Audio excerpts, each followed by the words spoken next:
এটা জসিমউদ্দিন নেয়নি।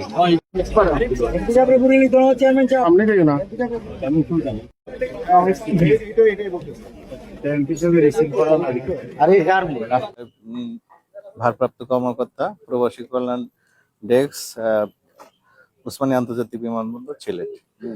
এখান থেকে আমরা মূলত লাশ পরিবহন, বিদেশ থেকে লাশ আনানোর জন্য সরকারিভাবে যে প্রসেসগুলো এগুলো করে থাকি। আর লাশ আসার পরে পরিবারকে লাশ পরিবহন ও দাফন বাবদ 35,000 টাকার চেক আমরা এখান থেকে প্রদান করি এবং পরবর্তী সময়ে প্রত্যেক পরিবারকে 3 লক্ষ টাকার আর্থিক অনুদান প্রদান করা হয় ওয়েজেনাস কল্যাণ বোর্ডের তরফ থেকে। তাদের জন্য কি কি করলেন? প্রত্যেকটা পরিবারের জন্য আপনারা কি কি করেছেন?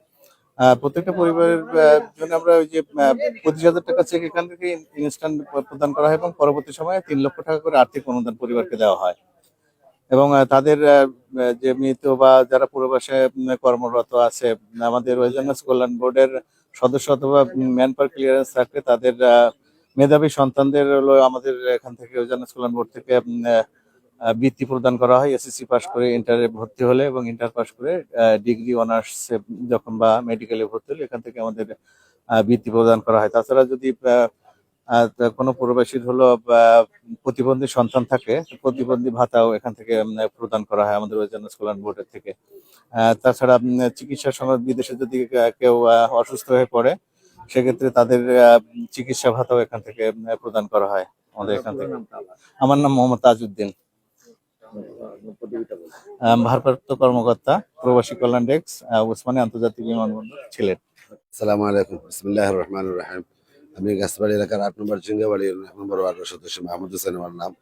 আমার এলাকা গাছবাড়ি। আমরা এলাকার গত 21 জুন যে কাতার মর্মান্তিক সড়ক দুর্ঘটনায় যে 6 জন মারা গেছে, তারা লাশ আজকে আমরা রিসিভ করাত আইছি। লাশ নিতাম, একটু পরেও বিমান ল্যান্ড করবো এবং লাশ লই আমরা যাইমু। আমরা এলাকার 5 জন পুরা খানাইঘাট জন্য হয় বৃহত্তর জনতা জুড়িয়া পুরা হাহাকার চলে, মানুষের খুব হাহাকার কররা। আপনারা সবাই দোয়া করবা তারার লাগি। আর প্রবাসী এবং দেশে এবং প্রবাসে যারা আছেন, বিত্তবান যারা আছেন এবং মাননীয় মন্ত্রী মহোদয়, আমরা এমপি মহোদয়, তাদের মাধ্যমে আমরা সরকারে জানাইতেছিলাম যে এরা খুব একদম প্রত্যেক 5টা যে পরিবার আছে, 5টা পরিবার তারা খুবই নাজেহাল অবস্থায়, তার অবস্থা খুবই খারাপ, শোচনীয় অবস্থা। আপনারা এক প্রকার সাহায্যের হাত বাড়াইতা ও আবেদন রাখলাম আমরা।